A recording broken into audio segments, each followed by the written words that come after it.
Hey ladies, how's everyone doing today? We are on video number 2 of the day, where I had to take some time off being in the hospital and I'm not going to keep talking about it in every video, I'm sorry. But anyways, I'm trying to catch up on some things that I missed during that time when I was away from YouTube. So today's the second video I filmed today, and I'm planning on filming 3 if not 4. So plan on seeing some content. Alright, so today's video we're going to be talking about the Boxycharm November box. The choice happened while I was away for both the base box and the premium box, so we're going to talk about that and just have a little bit of a chit chat. Just a little bit of a session. What did I choose? What should I have chose? What did I miss out on? You know, reviews, things like that. So yeah, if this is something that you're interested in, make sure you subscribe to my channel and that you have notifications on so that you don't miss a single upload. And let's have some fun. While we're going through the video, if there's something that speaks to you, go ahead and comment down below. Let me know what you think of it. And then if at the end, if you agree with what I said or not, let me know, because we can have a good conversation about this.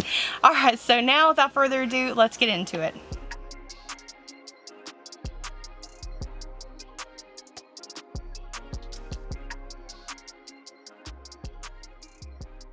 Alright, so Boxycharm changed up a little bit this time on us for choice. Previously, whenever you would make your choice, it would be one day for the premium box and Lux or whatever. Like if you were those subscribers, you could get like early access to make your choice, and then a few days later it would be the base box. And I don't know about you, but I got a lot of stuff to do in my time. Having to log in so many different times for so many different events, it can get a little bit annoying, just be honest. So I'm very glad to say that this time they combined it and it was all on the same page. You didn't even have to click to the next thing to do it. It was all straightforward. Base box, here are your choices. Premium box, here are your choices. Bing, bang, boom, done. That's how they should do it. I really appreciate them doing it this way. And while they're looking to making some changes, I would still appreciate if they would kind of do away with early access to things like. And hear me out, I know there has to be some perks whenever you upgrade your account to Premium and Lux, but me, I don't know. It's not that you're penalizing the person who can't afford to upgrade, but I wish there were some other perks some other way, other than, you see these people in line, you can't get in that line yet. I'm just being completely honest with you guys. That's how it's always felt to me. So hopefully they're going to make changes like that in the future as well. So Boxycharm, if you're watching this video, that's my personal feedback. Alright, so first up, let's talk about the base box. We have 3 different choices.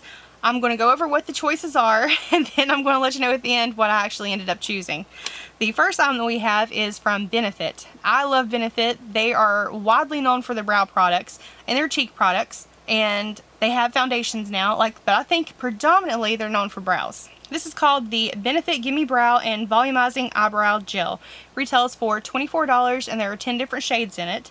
Now this is a fan favorite. It's one of their top rated products. It has a 4.4 out of 5, and that's with almost 5,000 reviews. So much love for this product. So many people enjoy it. I personally don't have it in my collection, so I can't say personally how it is, but even people I know and trust their opinion, they love it. So if you're new to this, not really sure what it is a eyebrow gel. It's tinted, but it also has fibers in it. And what this is going to do is, as you're combing through, it is going to adhere to your skin, your hairs. That way it kind of gives you more of a natural, voluminous look. And the little wand on it, I'm so glad they made it so tiny. That way you get much better control and you can be more precise with the application. Now if this one's anything like the Anastasia Beverly Hills, their version of it, and I can't remember what it is, it's Dip Brow something, that one is insanely pigmented. But if it's anything like that, you can actually take it on a angled liner brush, like tap the end of the brush, and then you can go through and draw it on. I'm hoping it's like that, because that's the only advantage that I do really like about the Anastasia one. Because it's so pigmented, you can do that with it. And the next one we have is from Jouer Cosmetics. Jouer is a brand that has a special place in my heart. Like, even the name, Jouer. It sounds adorable, does it not? But this one is the Essentials Lip Enhancer Balm. This retails for $17, and what it does is going to condition your lips, and it has what they have trademarked. They call it the Maxi Lip, and that's going to plump your lips. I don't know if it's going to be anything like the Too Faced lip injection. I hope not, because that's a little bit too intense for me. But if it's something a little bit milder, a little bit more comfortable, I'm fine with that. Now, I went through reading the reviews on this. Because it's a lip balm, some people, it's going to be one of those products that they're going to get it, and if it does its job, it's fine. There won't be that many things to say about it unless it doesn't work well. You know, because it's a lip balm. Not too many people feel too strongly about a lip balm one way or another, but I did read through the reviews, and a lot of people said that what they enjoy about this is that the balm actually like soaks into your lips, like it sinks into your lips, rather than it just being something that sits on top of them. Like it actually feels like it's hydrating their lips. I'm guessing maybe it's kind of like gives you the same feeling of like a lip oil. You know, where gloss can kind of sit on your lips. You know, some good formulas hydrate your lips, but lip oils, I haven't found a lip oil yet that doesn't make my lips feel just fabulous. So, I use the word fabulous. The last item that we have for choice for base box, this is from Milk Makeup. Now, this is a brand that I love. The majority of things, like, they cannot do no wrong. Like, I love so many things from their brand. But this is the Kush Waterproof Mascara. Retails for $24. Now, with me liking pretty much everything Milk Makeup, not everyone shares the same sentiment, and I understand, because this item in particular has a lot of mixed reviews. It's kind of all over the place, but and it has a 3.0 out of 5 stars. But I went through just kind of getting the gist of why people were so all over the place about it. What I have seen multiple times in multiple reviews is that they're saying that upon the initial application that it looks stunning. The application is beautiful for it, but that it is in no way, shape, or form a waterproof mascara. And if you're wanting a waterproof mascara, you know, there's a pretty specific reason why you're looking for that and not a regular mascara. And that leads me to the last part of the base box. What I personally chose. I chose the mascara. But honestly, I wish I had read the reviews before I made my choice, because I was on the fence between that one and the Gimme Brow. I should have went with Gimme Brow. That one I think I would have been a lot happier with. Comment below, let me know which one you chose. And if you want to say why, that'd be cool. Now let's switch over to Boxycharm Premium. Whereas the base box is $25 a month, the premium box is $35. So the first item that we have to choose from is from Smashbox. This is the Photo Finish Setting Powder. Retails for $39.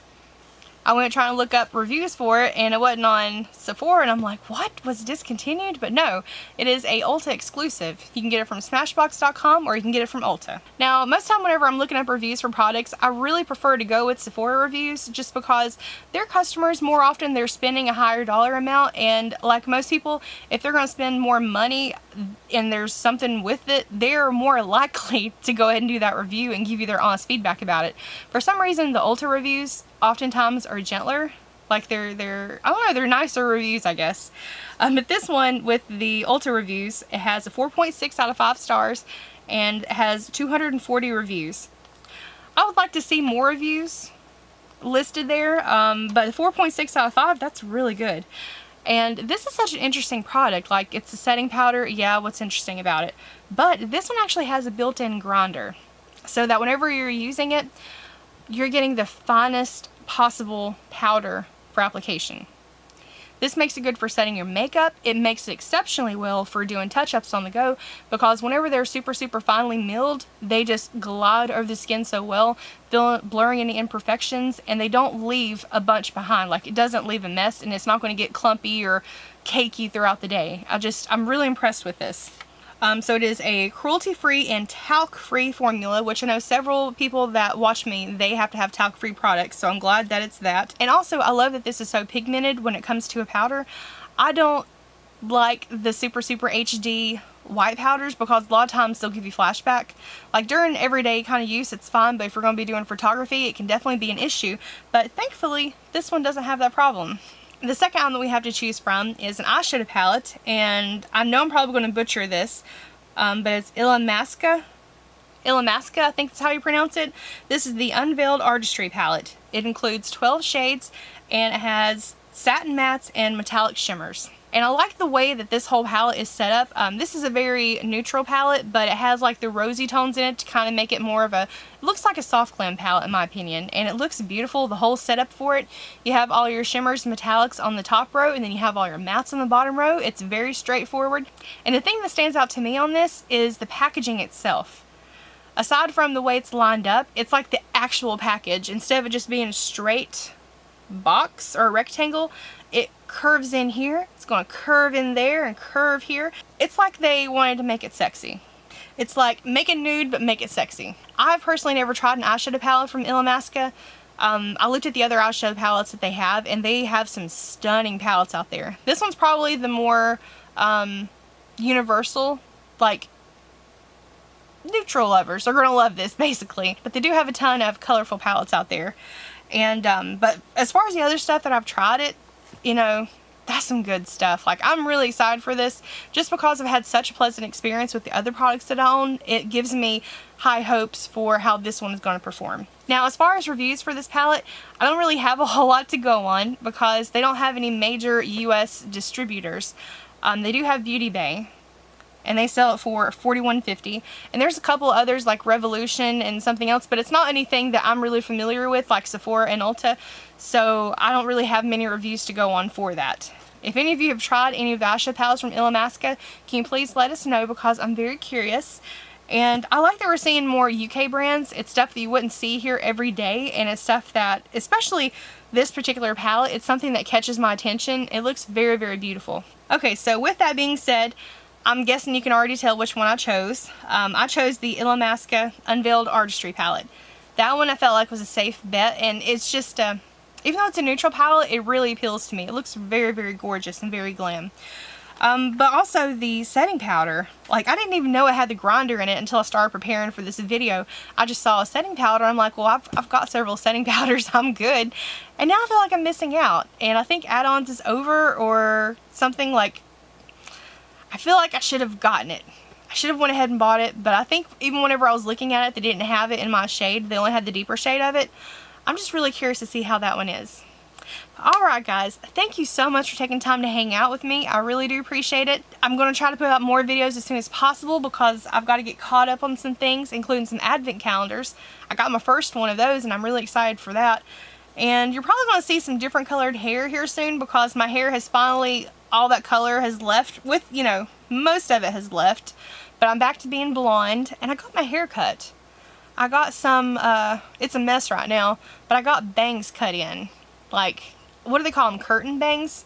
And they put in just a little bit of layers in front, just shaping it up a little bit and giving me a bit of a refresh. If you have any recommendations for hair colors, make sure you drop them down below.